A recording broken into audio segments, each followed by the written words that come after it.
So how did the JP Blues Band get together? Well, the JP Blues Band started in New York, was probably about 2007, 2008, and it was with a bass player named John Young, and he's currently on, obviously, long story short, but the band's relocated in Georgia, so this is the beginning of JP Blues Band. There was a bass player named John Young. He's on tour right now with Ryan Leslie. He's huge, big in the hip-hop scene right now. Mm-hmm. And Pat Atkins, who is the drummer for Little Richard, for Gary U.S. Bonds. And we got together. John Young, the bass player, and I were middle school and high school friends, so we decided to get together, and we met Pat prior to entering into the International Blues Competition, which is, a competition held every year where there's a gathering of international musicians in Memphis, Tennessee, and we competed for Long Island's division, and we won it. So we went to Memphis, and then we competed. We got beat out by Trampled Underfoot, who was actually in our venue, who went on to win the entire competition. And oh, wow. Yeah, Trampled Underfoot is kicking it now. But from after that, it was a great promotion tool, musicians or labels or for promoters that are just within your genre, within your business. So we kind of looked at each other and we were like, we got to make this work. So after Tennessee, we got back. We had recorded our first CD, Die Happy, and then we gigged. We were very much of a festival-based band, and we were gigging the East Coast pretty much. And then we recorded our second CD, I Will Not Go Quietly, which is when we got our radio promoter, Rick Lusher, involved, and that did rather well for radio airplay. It hit the RMR charts at number 4 in the U.S. And then we, then obviously I moved, so now I'm just north of Atlanta. So now the members of the JP Blues Band is Shiloh Bloodworth, and he's the drummer, and Tony Hosry, which is the bass player, and he actually just got added to the band recently, probably about 3 months ago. We've been through a lot of bass players, but so the band is now in Atlanta, and we have a great team. We have a publicist, Doug Deutsch, and Rick Lusher, our radio promoter, our manager, Richard Lamadou, and the project is growing, and we're on the road, East Coast, and we just released our new CD, Make Room at the Table. That's fantastic. Now, what was the reason for moving from Long Island to the Atlanta area? It was actually a bunch.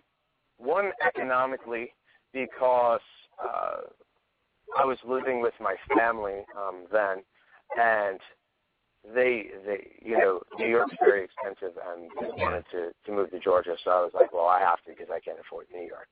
So we did that, and the other reason for me ultimately is because when you're trying to make your goal a performing musician, you can't really tour from an island. I lived an hour and a half into Long Island. Anywhere you would go, you would have to, obviously stay the night, but you come off of Long Island in New York, you're in Jersey and Pennsylvania and stuff like that, where a lot of the blues scene I find to be a lot more scattered than just in that area. So I realized that I had to make the move, and Georgia seems to be the hub for musicians. A lot of people get picked up there, or they can route their own business. Tennessee, Georgia, Florida is happening. It's so many places. Obviously it's easier to go to Chicago and so much stuff. So that's why I had moved JP Blues Project and my own self. Do you find there to be a thriving blues scene in the Atlanta area? You know, Atlanta's mixed. Atlanta's really well known for hip hop. Yeah, but it is for blues too. I'm comparing to Long Island, which Long Island, because I just toured through there, is picking up again. There's new venues opening. But as I was leaving, they were kind of dying off. But Georgia does have a great blues scene. You know, you have your Atlanta Blues Society, a lot of great bands, and there's some prime blues venues like Blind Willie's, Fat Matt's. There's a lot of well-known venues within the genre, so it's easy to just keep at work.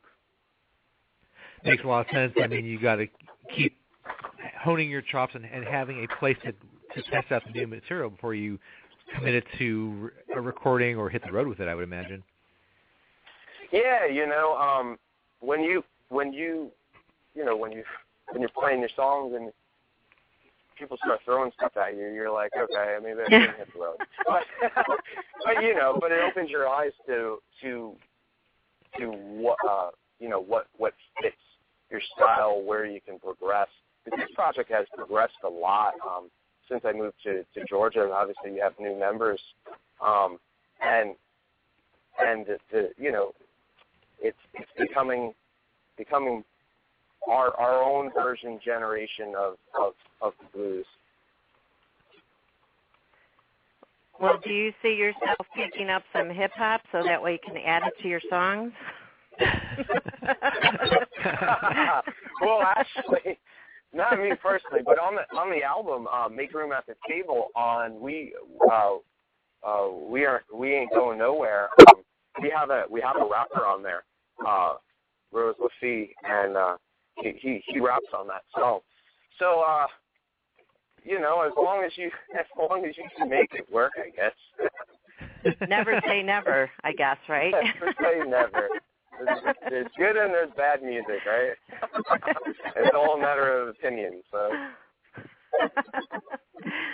Well, your recent release of the album, Make Room at the Table, I'd like to go ahead and play a song from it, and then you can tell us more about it if you wouldn't mind. I'm sorry, say that one more time? I'm going to play a song from your recent album, Make Room at the Table, and then you can tell us a little bit more about it. Okay, sounds good. All right. Thank you. All right, Thank this you. is Make Room by the JP Blues Band.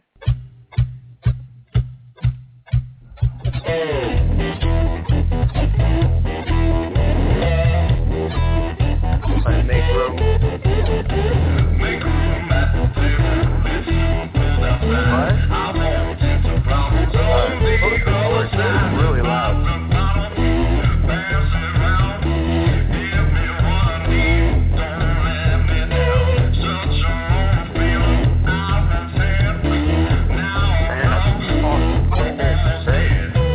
Make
go. That was Make Room by the JPBlues Band. So tell us more about that song and the album itself. Make Room at the Table, obviously that's the title track for the CD. And that was the first song recorded, and it was Shiloh Bloodworth and I. It was recorded with a cajon. I don't know if you know what a cajon. It's just a big wooden box. So he wasn't actually playing drums on there. So it was a cajon, and the song kind of just developed. Honestly, I was just playing a riff, and that hook came out. Make Room at the Table, but it fit the CD well because the whole premise of the CD, we wanted it to be, like Move Aside. We want to be heard, make room for us. So that's cool. why. This is our take on the blues, what we do, and that's why that title track. We made that the title track. It fit the whole goal of the CD. And it's got a really raw and gritty sound. And I've been listening to some of your music through headphones. And what's kind of neat is that even though the genre has its moments of just getting really down and gritty and dirty, the recording is just amazingly clean and pristine. So what's the recording process like for you guys? You just have it dialed in. Well, we have a recording studio that moved from New York to Georgia called Midnight Circus Productions. That's where we record out of. But the whole process for us is we like to capture our at least the best we can our live performance. So our rhythm tracks we record live, and then we overdub any solos or vocals after that. But that whole kind of sound, the dirty, the distortion vocal, that's what we were kind of going for because we wanted to sound somewhat of old school. So. And yet it's a very, very clean recording of it, so you have the best of both worlds. I mean, it sounds like if you guys would have stopped playing, I could have heard a pin drop. That's how clean the whole thing sounded. Oh, cool. Well, thank you. I guess they know what they're doing, huh? I guess so. Something's working, right? Rich, our manager, Rich Lamadou, him and I both produced the CD, but he's also a sound engineer, so he did a good job on it. Oh, definitely. Now, I also noticed that some of your music is more rock than blues. When you're putting a song together, do you think about that when you're writing it? Honestly, we kind of just, let the song live. It all usually starts with for me, my writing process. It usually just starts with a riff. Lyrically, it kind of falls into place, or I'll hear hooks or find hooks throughout the day from talking to people. But from that, I take it to the band, and we kind of part it out and see how the song grows. Obviously, when you hear some songs, that it should be a little more rocked out than laid back. Like I said, we just try to let it live and see where we can take it. So however it ends up, that's what it ends up as. Pretty much. That's a rock song. Okay.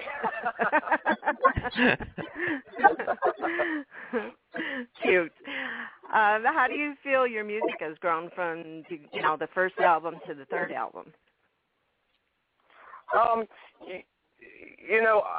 I feel that there's more originals, obviously, on Make Room at the Table than the previous I Will Not Go Quietly. And I feel like the songwriting has grown in a sense to, be catchier. Like the choruses and progressions have developed differently than what the norm of the JPBlues band has been. When I started writing this album, I tried to get songs that were a little more catchy that can really just stick in you, and you could just walk around sing. And when I